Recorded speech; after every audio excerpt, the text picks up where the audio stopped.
Bastante coisa pra... Valeu? Bastante coisa pra discutir com vocês. Estamos no estudo dos gases. Aliás, deixa eu aproveitar aqui só para depois. Eu trouxe até para falar da minha Bíblia para vocês, né? Sempre que eu tenho alguma dúvida existencial, eu corro aqui e vejo a resposta aqui. Eu sempre opto por essa Bíblia aqui, né? A diferença... Fica à vontade. A diferença é que essa aqui não foi escrita milhares de anos atrás. Bíblia só fala a verdade. E essa aqui também ela não diz que fala a verdade em nenhum momento. Ela, pelo contrário, ela foi escrita por milhares e milhares de cientistas que foram metendo o dedo no olho um do outro, ano após ano, um querendo mostrar que o outro estava errado. E só as pessoas que conseguiram provar que estavam corretas é que vieram parar aqui. Esse livro aqui ele é usado na maioria das universidades pelo mundo afora, no ensino de física. É o famoso livro do Halliday, Resnick e Walker. Só que aqui no Brasil ele é usado em 4 volumes separados, impressos em preto e branco, com tradução nojenta. E eu me decepcionei muito nisso na faculdade, comprava os livros traduzidos e no primeiro capítulo assim tinha trocentos erros importantes, erros que se o cara não fosse chato de descobrir o erro ia aprender errado, ou não ia entender o que está acontecendo. Por isso que eu concordo com aquele ditado italiano que fala tradutore dittatore, ou seja, tradutor mentiroso. Né? É impossível traduzir mantendo a verdade, esta é a verdade, né? É tipo saudade. Né? A gente traduz saudade como, né? I miss you, mas não tem nada a ver. Saudade é uma palavra brasileira do português, pode ser até, digamos, né? De Portugal também, porém não existe uma tradução perfeita para ela. E por isso que é bacana que é fundamental que tu aprenda o inglês, né? Senão tu vai ser um analfabeto internacional, vai te ajudar muita coisa, tá? E se tu tiver a oportunidade de pegar um livro original na faculdade, faça isso, vai estar treinando o teu inglês, vai estar usando um livro de melhor qualidade.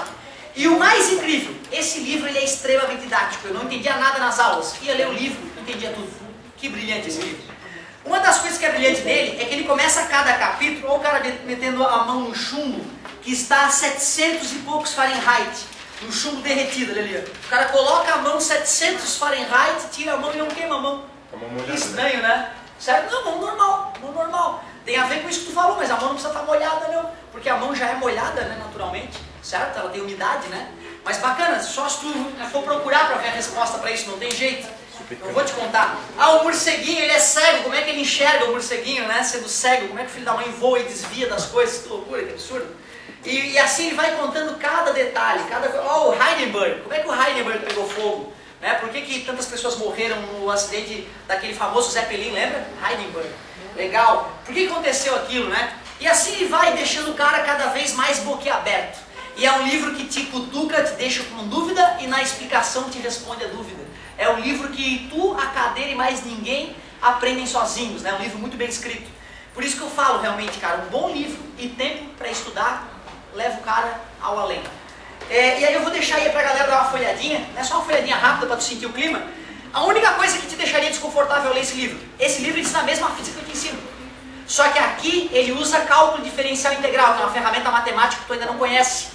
Então este livro aqui, mais um livro de cálculo, para o cara entender cálculo, o cara acaba virando um semi-engenheiro, um físico, um matemático.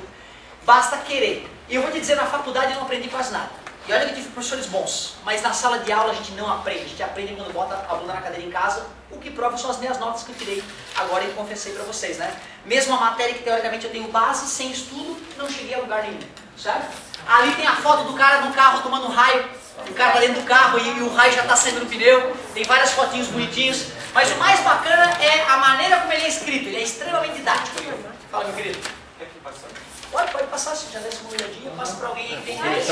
Talvez tenha um interesse. Olha só.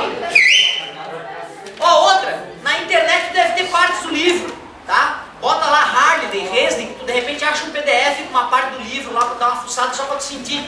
Até porque tu não tem tempo de estudar esse livro, eu estou te colocando o que tu vai ver na tua faculdade, já para te adiantar. Tem que se preocupar com o teu vestibular mesmo, só de estudar a tua apostila tu já tem uma ferramenta fenomenal, né? Ô pessoal, ainda estava devendo, né? O amigo também estava devendo, o amigo depois vai querer dar uma olhadinha também. Ô pessoal, olha só, olhando para essa forma, quais são as variáveis do estado de um gás? Lógico, então tá vendo? Não precisa decorar, está na própria fórmula. Qual é a dessas que tem que tomar cuidado? Por quê? Kelvin, sempre Kelvin. Quando a gente estudou essa equação, a gente estudou com as três mudando ao mesmo tempo? Uma de cada vez, não é? A gente fixava, por exemplo, o volume e tinha a primeira lei de Charles. Alguém arriscaria dizer a lei de Charles? Quando o volume é constante, pressão é diretamente proporcional à temperatura. Tu viu? A fórmula agora nos ajuda a entender as leis. Depois teve a segunda lei de Charles. O que era constante? Pressão. Se a pressão é constante, que bonito, volume é diretamente proporcional à temperatura em Kelvin. Lei de Boyle-Mariotte. Se a temperatura é constante, pressão e volume são inversamente proporcionais. Uma questão da prova é isso. É só saber ter esse bom senso. Depois nós juntamos as três equações numa equação só, que é o PVT-Povodó, não é isso? Quando eu mostrei para ti o PVT-Povodó, eu te mostrei que P vezes V sobre T é um valor constante. E os cientistas começaram a se perguntar, constante dependente de quê? E eles viram que se dobrava o número de mols, a constante dobrava. Se triplicava o número de mols, a constante triplicava. Professor, eu não lembro o que é número de mols. Perigoso. O número de mols é tu pegar a massa de uma substância e dividir pelo mol. Como assim, professor? Sei lá, pega gás ou oxigênio. Vamos pegar 64 gramas de gás oxigênio. Quantos mols tem 64 gramas de gás oxigênio? Alguém lembra como é que faz isso? Tu pega a massa que é 64. Qual é a massa atômica? 16. É 16, já que são 2? 32 gramas por mol, então tem 2. O que significa dizer que em 64 gramas de oxigênio tem 2 mols de moléculas? Tem 2 vezes 0,2 vezes 10 na 23 moléculas. Lembra o número de Avogadro? 1 mol é o número de Avogadro, lembra? Então quantos átomos tem aqui? 12. Quantos átomos tem aqui? É vezes 2. 4 vezes 6 vezes 0 a 23. É só lembrar que O2 tem 2 átomos. Tu viu, né? A última pergunta que eu te fiz foi uma pergunta idiota, só para ver se estavas acordado. Certo? O senhor não entendi. Vou de novo. 64 gramas de oxigênio, já que o mol do oxigênio é 32, deu 2 mols. 2 mols de O2 significa 2 vezes o número de Avogadro de moléculas. 1 mol é aquele número absurdo, lembra da química? Se eu digo que aqui 64 gramas de oxigênio tem 2 vezes o número de Avogadro de moléculas, quantos átomos tem? Cada molécula tem 2 átomos, é só multiplicar por 2 e o resultado de novo. Então fica 4 vezes o número de Avogadro. Tudo bem para vocês? Por que vocês falam isso, professor? Porque eu vou precisar disso na última aula do volume 4 para deduzir uma equaçãozinha mais chata que tem na fórmula. Bom, tu percebeu então que P vezes V sobre T é uma constante, mas é uma constante que depende do número de... Então vocês devem perceber que eu posso escrever que P vezes V sobre T é proporcional a N. A gente usa essa letra grega alfa para mostrar que duas grandezas são proporcionais. Aumenta 10 vezes. Aumenta 10 vezes. Diminuiu 8 vezes. É porque lá diminuiu 8 vezes. Tudo bem para vocês? Quer dizer que se eu pego o N e divido por esse valor, já que eles são proporcionais, essa conta vai dar uma constante. Mas aí é uma constante que não depende mais de nada. Nem do tipo de gás, nem do número de mols, nem da temperatura, nem da pressão, nem do volume. Ou seja, é uma constante universal. E dos gases de que tipo? Dos gases perfeitos. O que é um gás perfeito? Alguém lembra? É um gás real que se comporta como ideal. Para tal, este gás deve ter alta e baixa. Quando os caras descobriram que fazendo essa conta, P vezes V, que divide N vezes T, dava um valor constante, aquela constante não mudava de forma alguma, eles se impressionaram. E de certa forma é chocante, é como de certa forma achar a assinatura de Deus nos gases. um número que o matemático universal usou para projetar os gases. É algo que eu quase acredito em Deus nessa hora, quase. Depois passa. Agora olha só, quando eu falo isso é para te provocar e porque eu não acredito nesse Deus que tentaram me mostrar quando criança. Esse Deus católico doente, esse Deus que tudo vê e que fala pecador.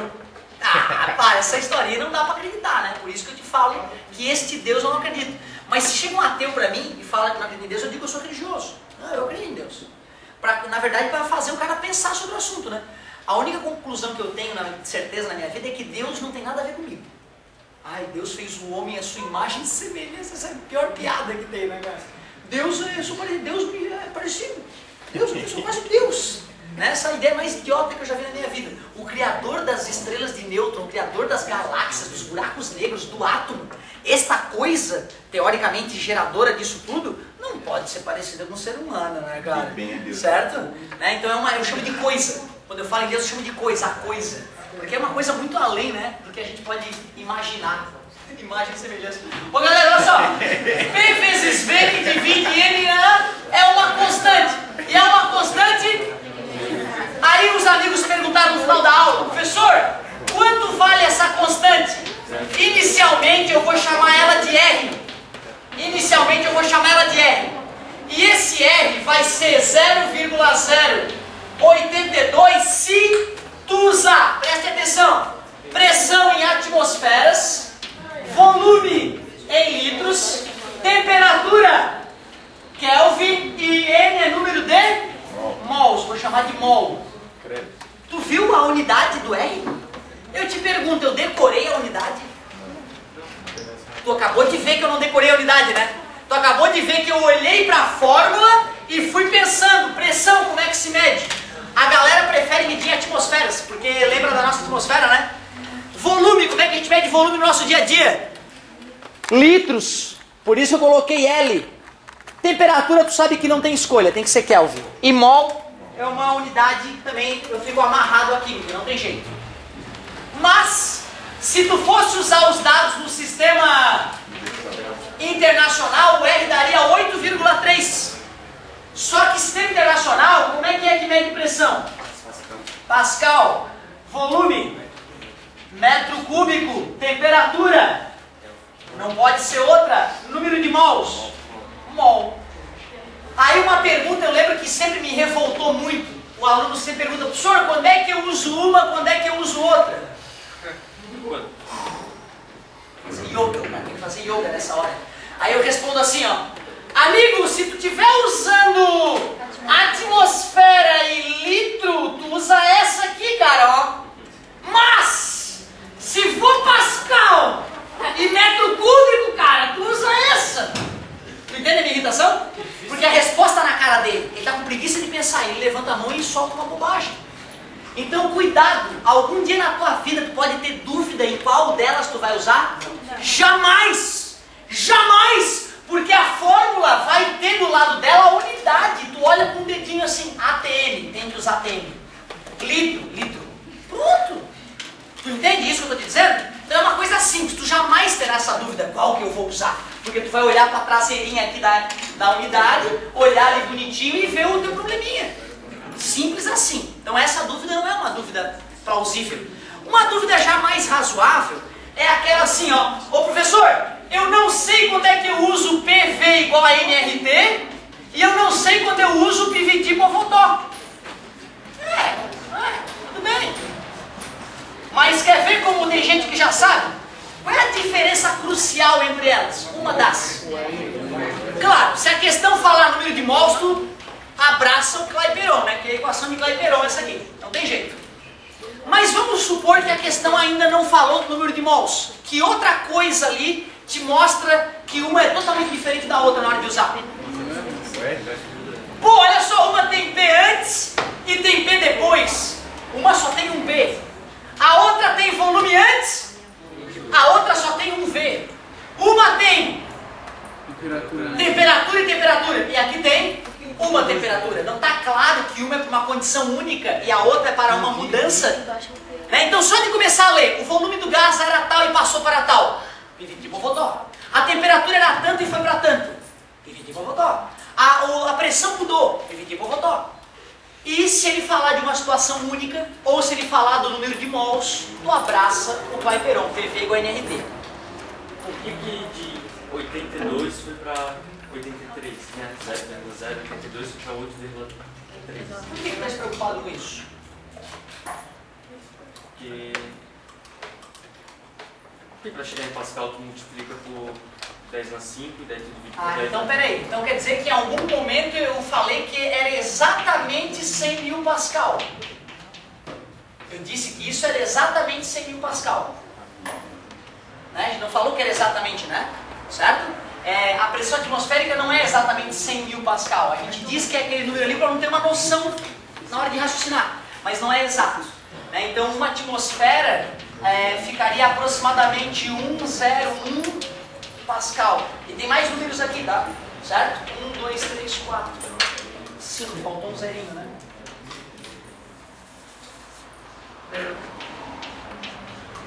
Tá? Então, esse é um dos motivos. Ó. A pressão atmosférica é um pouco mais que 100 mil Pascal. Então não é linear. Parabéns pela pergunta. Eu não consigo entender que é gás real.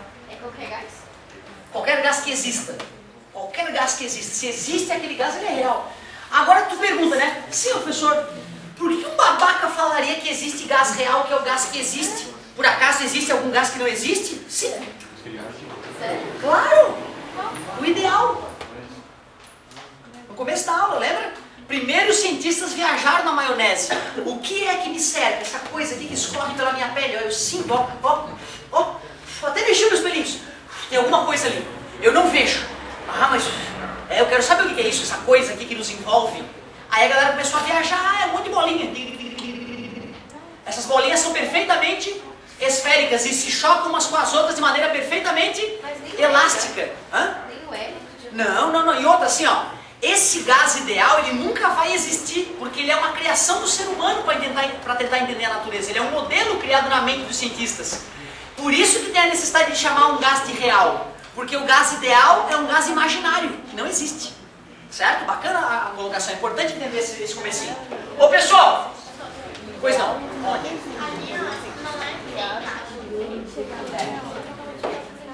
Falei várias vezes dividir por Votó, né?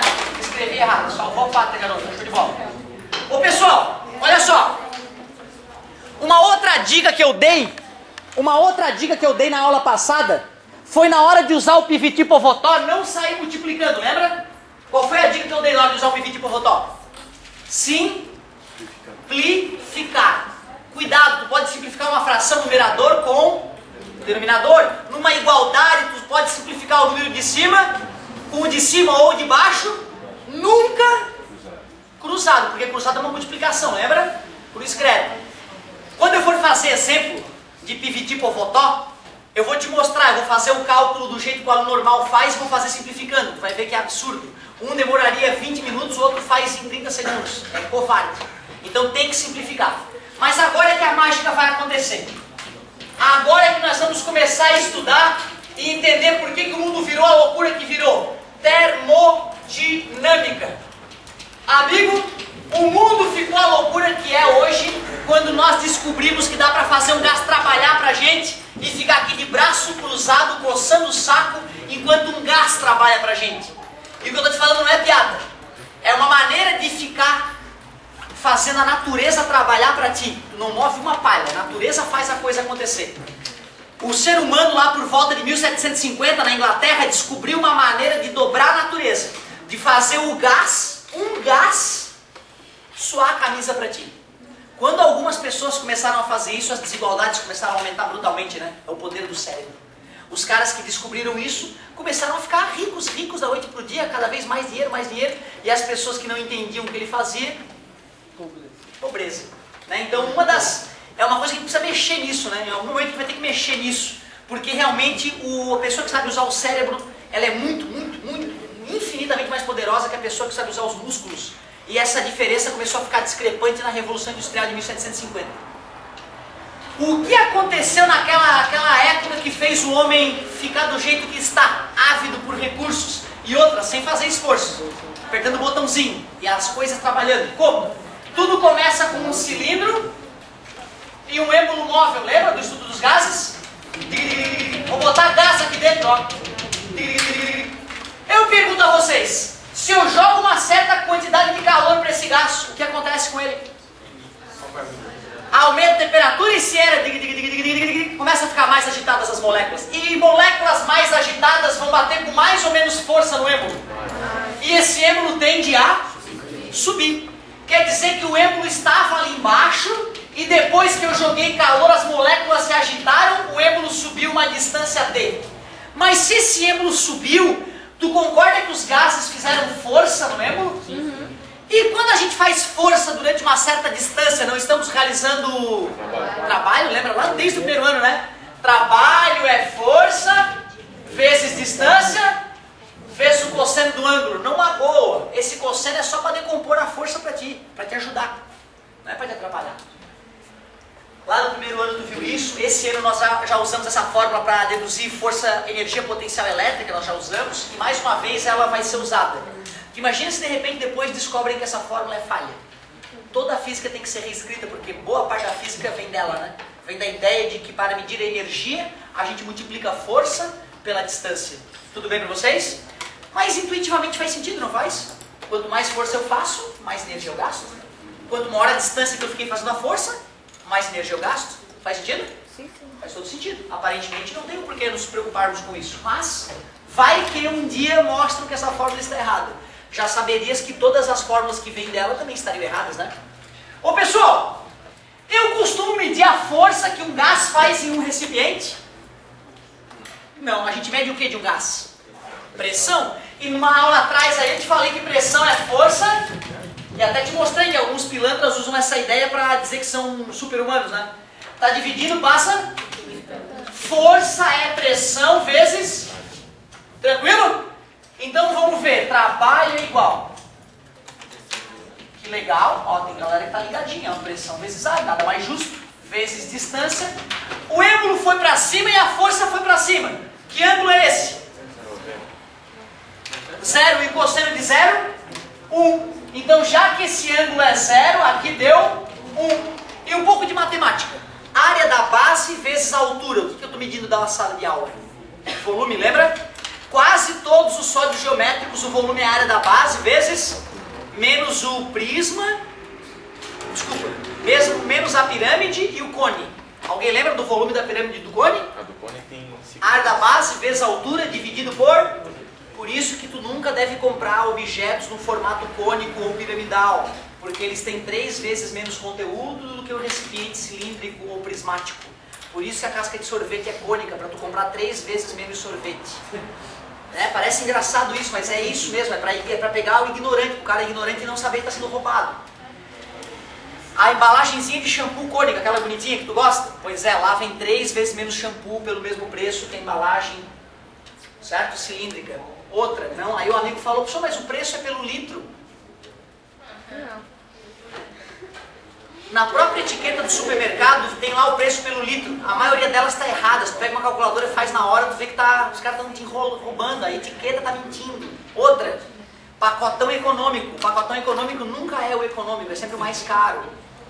Certo? Ele seria econômico se todos nós comprássemos ele. Como quase ninguém compra, os idiotas que compram estão pagando mais caro.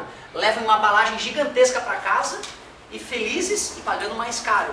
Outra, quando são vários potinhos pequenininhos, tu abre um de cada vez, demora mais a estragar, né? Quando é um potão grande, tu abre uma vez, se não comer o negócio estragou. Tá entendendo? Tem que usar a matemática para fazer isso no mercado. Essa é a verdade, senão tu perde rios de dinheiro. Ao longo da vida, é a diferença entre ter uma casa ou não ter, certo? Ô galerinha, olha só. Joguei calor pro gás, as moléculas se agitaram, se expandiu, tudo bem? Acabei de relembrar com vocês que o volume de um sólido geométrico é a área da base. Tu concordas comigo que esse D ali pode ser chamado de altura? Ou seja, o que é a área vezes a altura? É esse volume aqui, é o volume que o cilindro, que o êmbolo subiu. Não é isso? Eu vou chamar isso de delta V. O que é delta V?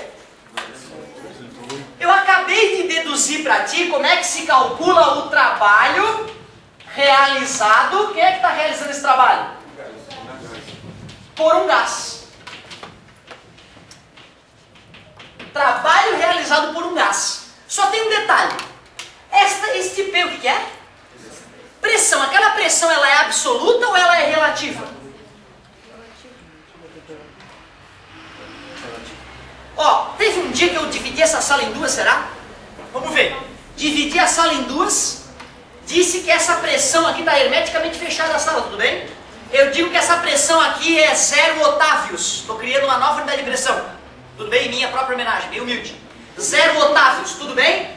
Essa outra galera que ficou confinada nessa parte, eu usando uma bomba, eu tirei um pouco de ar aqui de dentro. O que aconteceu com essa pressão? Diminuiu. Em relação a essa que é 0 otávios, que pressão seria essa, por exemplo?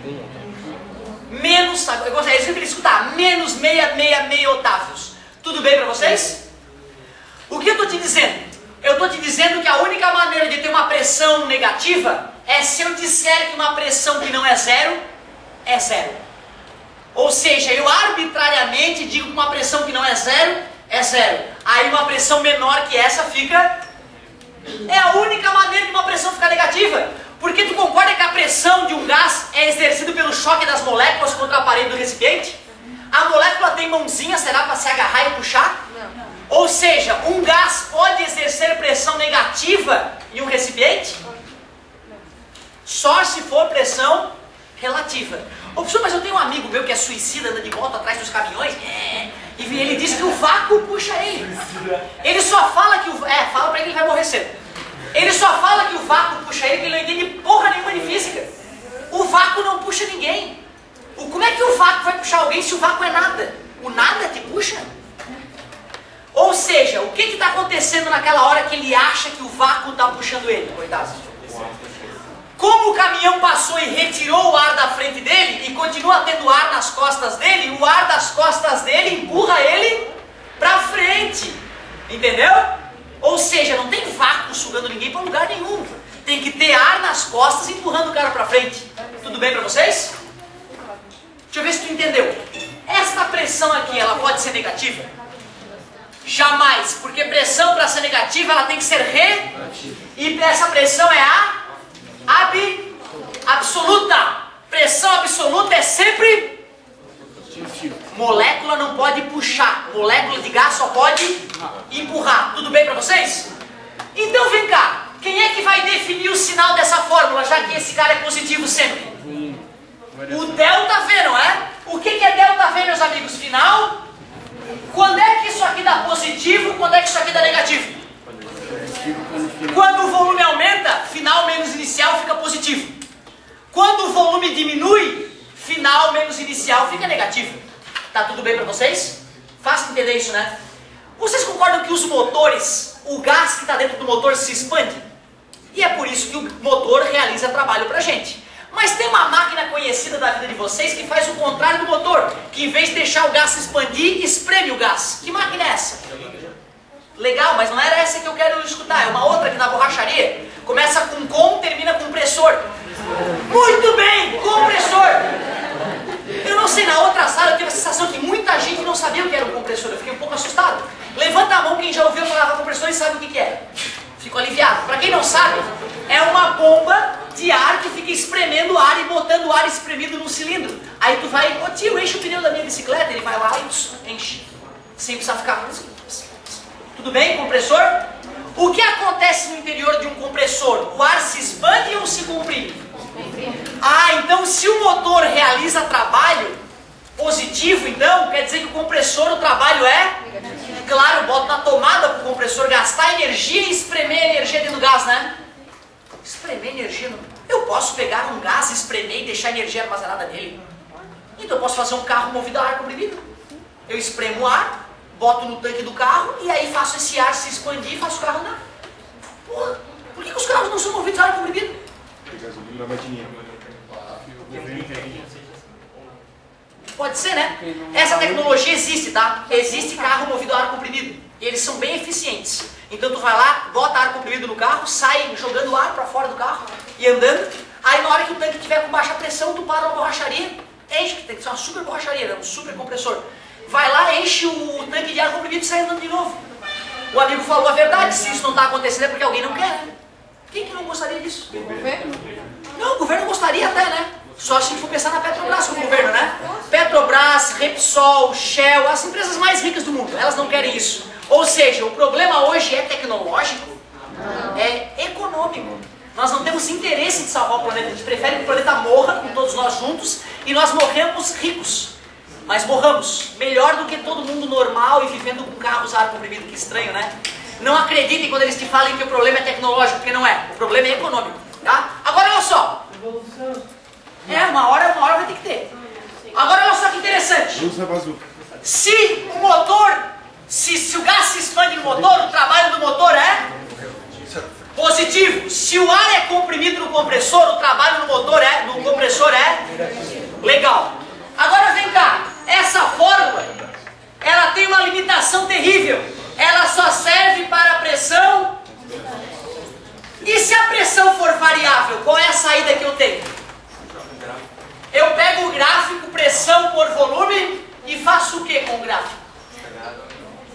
Pensem bem, quando eu faço P vezes ΔV, eu não estou multiplicando esse tamanho por esse tamanho? Na prática, eu estou calculando a área. Então, para calcular o trabalho realizado por um gás, duas maneiras. Ou eu uso fórmula quando a pressão for, ou se a pressão for variável, para a pressão variável. O que eu faço na pressão variável? O trabalho é igual a área. Aliás, outra coisa. O trabalho que o motor realiza depende de quê mesmo?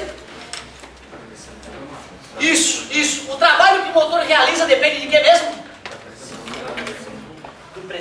Da pressão e da variação de volume. Alguém sabe o que é um carro 1.0 e o que é um carro 4.1 litros, por exemplo? Não. A maioria dos carros tem quantos cilindros, vocês sabem? A maioria dos carros tem 4 cilindros. É o número de válvulas, né? Ó, 16, e é a minoria. Ô, galerinha, cada cilindro tem um êmbolo móvel, que é o pistão. Esse pistão está conectado na biela, que está conectado no virabrequim, que é uma alavanca bonita aqui, que está ligado no volante do motor, que está ligado à caixa de câmbio. Isso aqui é um cilindro, tem gás ali dentro. Cilindro. Somando os 4 volumes do cilindro, se der 1 litro, eu estou falando de um carro 1.0. Então eu te pergunto, o que é um carro 4.1 litros? É que a soma dos volumes dos cilindros dá 4.1 litros, 4 litros, né? Então quantas vezes mais combustível cabe no motor 4.1 comparado com o motor 1.0? 4 vezes mais, não é isso? Se tem 4 vezes mais gás se expandindo lá dentro, não é natural que ele produza mais trabalho? É inteligível que o motor maior 4.0 tenha mais poder que o motor menor 1.0? Faz todo sentido, pelo amor de Deus, né? E qual é a consequência? Gasta mais, né? Faz sentido? Agora cuidado, tá, gente? Antigamente o motor V8 tinha 100 cavalos. Hoje o motor 1.0 tem 100 cavalos. Então tem tecnologia melhorando, né? Outra coisa. Pressão. Instalei uma turbina no carro. O que acontece com a pressão dentro do motor? E se aumentou a pressão? Aumenta o trabalho. Dá para entender porque que os carros de corrida são turbinados, por exemplo? E qual é a consequência de instalar uma turbina num carro que não foi projetado para ter turbina? Explodir. Vai quebrar mais rápido, né? Papai, meu carro está com só 20 mil quilômetros, está batendo o motor. Te falei para não instalar turbina. Certo? O engenheiro passou a vida inteira estudando a pressão que tem que ter no teu motor para durar 300 mil quilômetros. Tu foi mexer no que o engenheiro fez, pode dar problema, né? Legal. Concordam que essa fórmula aqui, parecido, concordam que essa fórmula aqui já explica a utilização da turbina nos carros? E explica também por que motores maiores geram mais potência? Certo? A partir da próxima aula, eu vou começar a te mostrar a tristeza que é ter carro de combustão interna. Porque sempre que eu jogo calor, o gás realiza trabalho. Mas será que todo o calor foi convertido em trabalho? Não, uma grande parte da energia é jogada fora.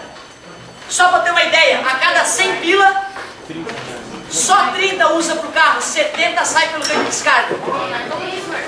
Tristeza.